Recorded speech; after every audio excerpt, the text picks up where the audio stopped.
Российский суд оштрафовал Google на 4,6 миллиарда рублей. Это уже третий штраф компании за систематическое неудаление недостоверных сведений о спецоперации в Украине и недостоверной информации о потерях армии России. Впрочем, российские власти вряд ли смогут взыскать с Google штраф, ведь у компании нет юридического лица в России. Российское ООО Google в октябре этого года приказало долго жить и было признано банкротом. С вами Нехта. Все самое важное и интересное на этот час. Украина мобилизовала значительные ресурсы для укрепления обороны, поэтому прорыв армии РФ маловероятен. Ну а Россия использует запрещенные методы ведения войны. Этот газ горит, ослепляет, сразу попадает в горло, ты не можешь дышать уже после 2 вздохов. Нейросеть «Товарищ майор» будет искать администраторов телеграм-каналов в России. Конкретная история с тем, что это нейросеть, абсолютно тоже выглядит как хайп. Скандал в польских медиа. Уволены руководители крупнейших госсми. Я подтверждаю, что Сейм принял резолюцию о восстановлении правового порядка. Доброе утро, дорогие подписчики! Не проходите мимо. Если вы нас смотрите сейчас, поставьте лайк этому видео. Ваша активность говорит YouTube о том, что мы вам интересны. И это очень поможет продвижению наших видео. Итак, вперед к новостям. Украина мобилизовала значительные ресурсы для укрепления обороны, сообщает британская разведка. Российская армия продолжает попытки локального наступления в нескольких секторах, но отдельные атаки редко проводятся подразделениями численностью более взвода. Крупный прорыв России маловероятен, и в целом на фронте обозначается застой. А вот по информации Американского института изучения войны, российские войска немного продвинулись возле Купянска в Харьковской области, Бахмута, Авдеевки и Новомихайловки в Донецкой области, а также Новопрокоповки в Запорожской. Во всех случаях речь идет о незначительном продвижении в результате упорных боев, подчеркивают специалисты. Российские войска продвинулись к северо-западу и юго-западу от Бахмута. Российские военные блогеры утверждают, что российские войска захватили садоводческий поселок Хронобилец к юго-западу от Бахмута, хотя Институт изучения войны пока не наблюдал визуального подтверждения этого утверждения. Российские источники утверждали, что российские войска также продвинулись к северо-западу от Бахмута в районе Хромового и Богдановки, хотя Институт изучения войны не обнаружил визуальных подтверждений этих утверждений. Российские источники утверждают, что украинские войска безуспешно атаковали западную окраину Бахмута и юго-западнее Бахмута в районе Клещеевки. Запрещенные методы войны снова на вооружении армии РФ. Российские военные применяют слезоточивый газ, чтобы вызвать панику среди военнослужащих ВСУ перед обстрелами или атаками дронов. Об этом украинские военные рассказали корреспондентам CNN, пишет агентство. Использование такого газа на войне запрещено Конвенцией ООН о запрещении химического оружия. За последние недели в районе города Орехов в Запорожской области зафиксировали 9 случаев применения слезоточивого газа. После этого погиб 1 человек. Газ, по данным украинских военных, используется, чтобы вызвать панику у солдат.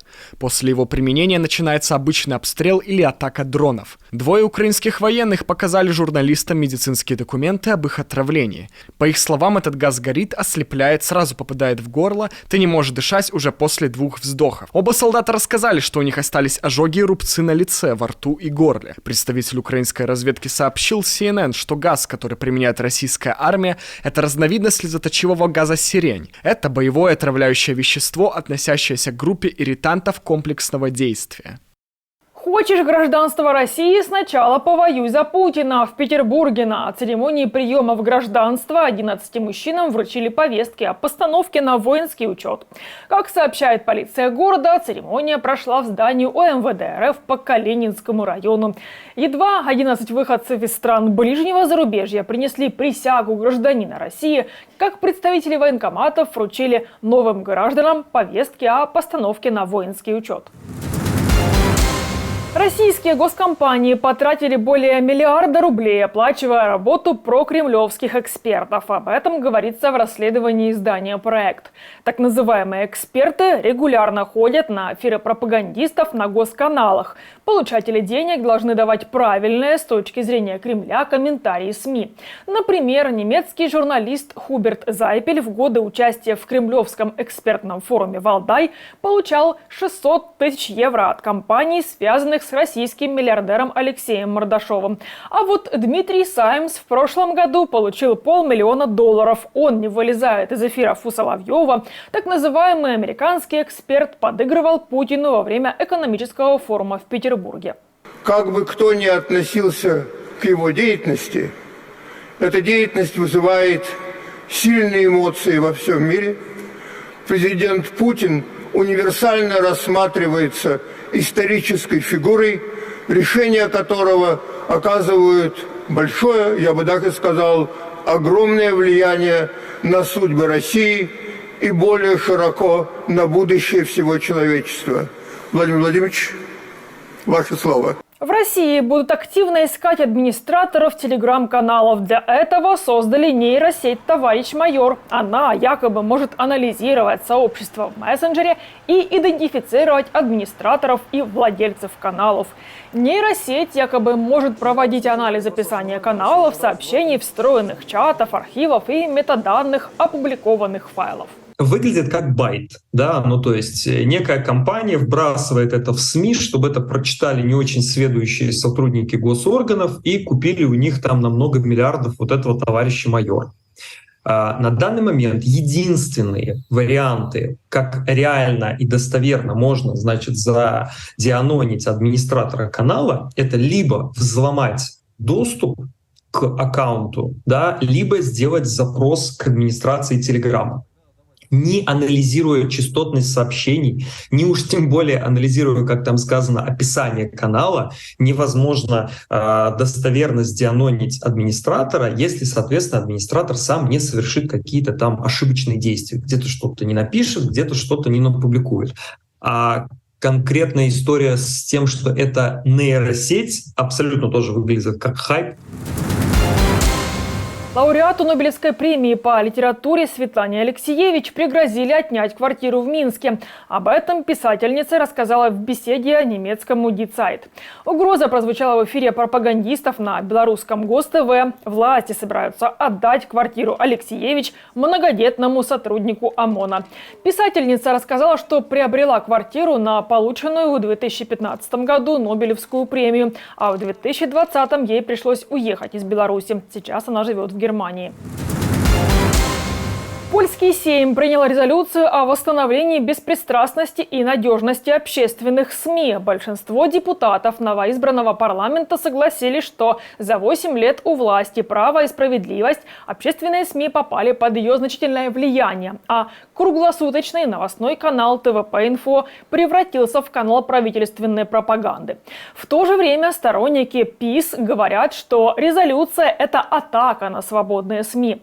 В офисе телекомпании ТВП прошли обыски, а министр культуры уволил наблюдательный совет и руководство государственных СМИ, а также Польского агентства печати. Вещание на телеканале ТВП-Инфо прервалось прямо во время выпуска новостей. Я подтверждаю, что Сейм принял резолюцию о восстановлении правового порядка, беспристрастности и надежности общественных СМИ и Польского агентства печати. Мы должны защищать эти СМИ, потому что мы защищаем демократию и право граждан на доступ к информации. Я знаю, что наши враги считают, что хороший гражданин – это гражданин, который плохо информирован. НАСА впервые передало видео из глубокого космоса с помощью лазера. Для первой передачи выбрали ролик с рыжим котом по кличке Татерс, это значит картофелина. 15-секундный тестовый ролик достиг Земли за 101 секунду с космического аппарата «Психея». Он находится в 30 миллионах километров от Земли. В пресс-релизе НАСА говорит, что исследование направлено на создание высокоскоростного способа связи для передачи сложной информации в поддержку следующего гигантского скачка человечества – отправки людей на Марс.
этом ставлю точку. Благодарю, что были с нами. Если вы хотите получать информацию более оперативно, приглашаю присоединиться к нашей многомиллионной аудитории в Телеграме или Иксе.